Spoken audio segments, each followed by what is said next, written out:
Assalamualaikum warahmatullahi wabarakatuh. Alhamdulillah wassalatu wassalamu ala rasulillah amma ba'du. Hadirin rahimakumullah. Dalam sebuah hadis yang diriwayatkan dari Anas bin Malik radhiyallahu anhu, suatu ketika Rasulullah shallallahu alaihi wasallam melihat para sahabat mengawinkan pohon kurma untuk membantu proses penyerbukan. Melihat hal tersebut, Rasulullah bertanya kepada sahabat, "Apa ini?" Lalu para sahabat menjawab, "Dengan begini pohon kurma akan menjadi lebih bagus hasilnya."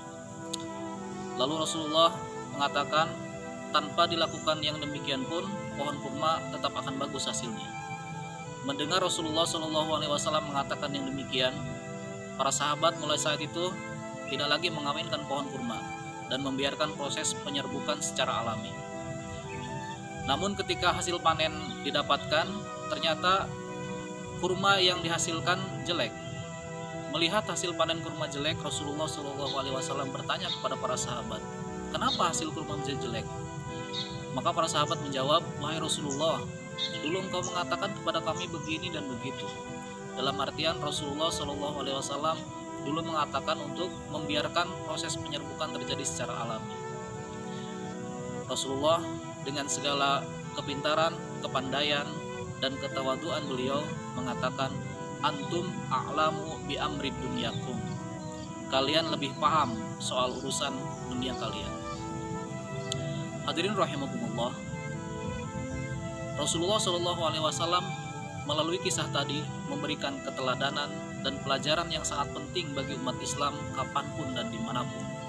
Bagaimana seorang nabi sekaligus pemimpin umat mengakui ketidaktahuannya dan mengatakan bahwa para sahabat lebih tahu tentang urusan dunia. Dalam hal ini adalah urusan sains yang berhubungan dengan proses penyerbukan pohon kurma.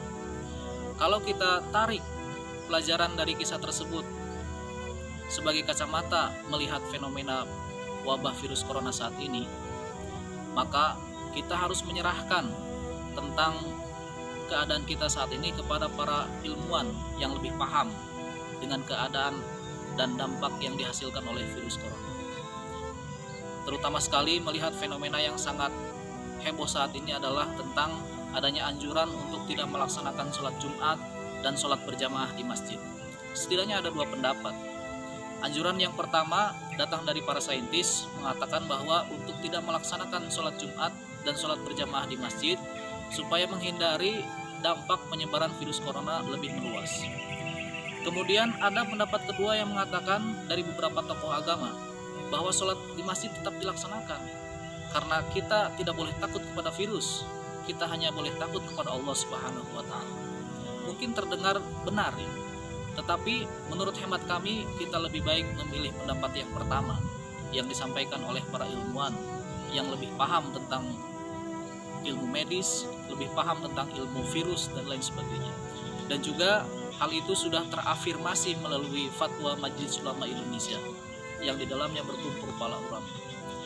Sehingga pendapat yang pertama ini sudah didukung oleh dua kelompok besar yang terdiri dari dua jenis pakar, pakar ilmuwan dan juga pakar yang kompeten di bidang ilmu agama. Nah, oleh karena itu, janganlah kita serahkan persoalan dunia kepada tokoh agama yang tidak mengetahui persoalan tersebut. Kita kembalikan urusan dunia kepada orang yang paham dengan urusan dunia. Kalau masalah pertanian, kita tanyakan kepada ahli pertanian. Kalau masalah virus corona ini, kita serahkan kepada tim medis dan para ahli yang paham dengan ilmu virus.